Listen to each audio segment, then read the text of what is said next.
আসসালামু আলাইকুম প্রিয় দর্শক, আশা করছি আপনারা সকলেই ভালো আছেন, সুস্থ আছেন। আজকে আমি একটা ভিন্ন ধরনের রেসিপি আপনাদের সাথে শেয়ার করব। এই রেসিপিটা যেমন চটজলদি হয় তেমন এর উপকারিতাও অনেক।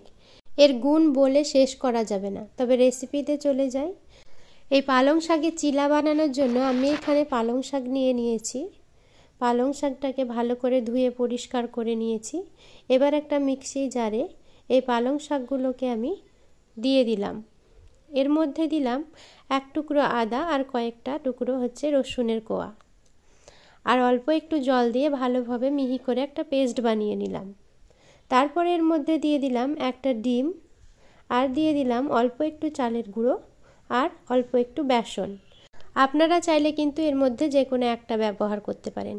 এবার আবারও ভালোভাবে ব্লেন্ড করে আমি একটা বাটিতে নিয়েছি। তারপর তার মধ্যে দিয়ে দিচ্ছি পেঁয়াজ কুচি, লঙ্কা কুচি, আর দিয়েছি ক্যাপসিকাম কুচি, টমেটো কুচি, স্বাদ মতো লবণ, গোটা জিরের গুঁড়ো। এবার ভালোভাবে এটাকে মিশিয়ে নেব। চাইলে কিন্তু আপনারা এর থেকে বেশি সবজি ব্যবহার করতে পারেন, আর না চাইলে শুধু এই পালং শাকের গোলাটা দিয়েও বানাতে পারেন। তবে পালং শাক কিন্তু বাড়ির ছোটরা কিংবা অনেকেই খেতে পছন্দ করে না। তবে এইভাবে যদি চিলা বানিয়ে দেওয়া যায়, তারাও কিন্তু খুব পছন্দ সহকারে এটা খাবে। ভালোভাবে মিশিয়ে নিয়েছি। এবার পালং শাকের এই চিলাটা বানানোর জন্য আমি একটা চাটুর মধ্যে খাঁটি সরষের তেল দিয়ে দিয়েছি। আপনারা চাইলে ঘি কিংবা বাটার যে কোনো কিছু দিয়েই বানাতে পারেন। ভালোভাবে তেলটাকে গোটা চাটুর মধ্যে আমি ব্রাশ করে নিলাম। এবার চাটুতে তেলটা একটু গরম হওয়া পর্যন্ত অপেক্ষা করব। আবারও একবার ভালোভাবে নেড়ে নিলাম। তারপর চাটুটা গরম হয়ে গেলে অল্প একটু ব্যাটার চাটুর মধ্যে দিয়ে ভালো করে স্প্রেড করে দেব চামচাটার সাহায্যে। যতটা বাড়ানো যায় ব্যাটারটা ততটা আমি এখানে বাড়িয়ে নেব।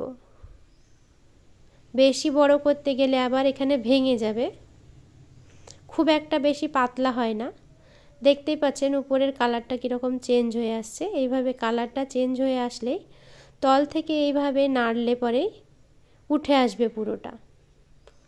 উল্টানো কিন্তু খুবই সহজ, ভেঙে যায় না। এইভাবে দুই পিঠ আস্তে আস্তে করে উল্টে পাল্টে ভেজে নিলেই চিলা তৈরি হয়ে যাবে। এবার সবগুলো চিলা আমি ভেজে তৈরি করে নেব।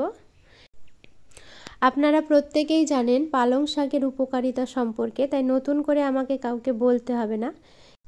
যারা খুঁজছেন হেলদি কোনো ডিনার কিংবা ব্রেকফাস্টের অপশান বা লাঞ্চেও এটা খেতে পারেন, তাদের জন্য কিন্তু এই চিলা একটা পারফেক্ট ডিশ।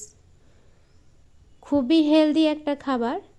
আর যারা ডায়েট করছেন তাদের তো কোনো কথাই নেই, এটা দিয়েই আপনারা ব্রেকফাস্ট করতে পারেন। আমি নিজেও যখন ডায়েট করছিলাম তখন কিন্তু এই খাবারটাই খেতাম, তাই ভাবলাম আপনাদের সঙ্গেও শেয়ার করি। একবেলা যদি এই চিলা রাখেন খাবারের মধ্যে, তাহলে রুটি ভাত কোনো রকম শর্করার প্রয়োজন হবে না। এটা দিয়ে আপনাদের পেটটা ভর্তি থাকবে অনেকক্ষণ পর্যন্ত।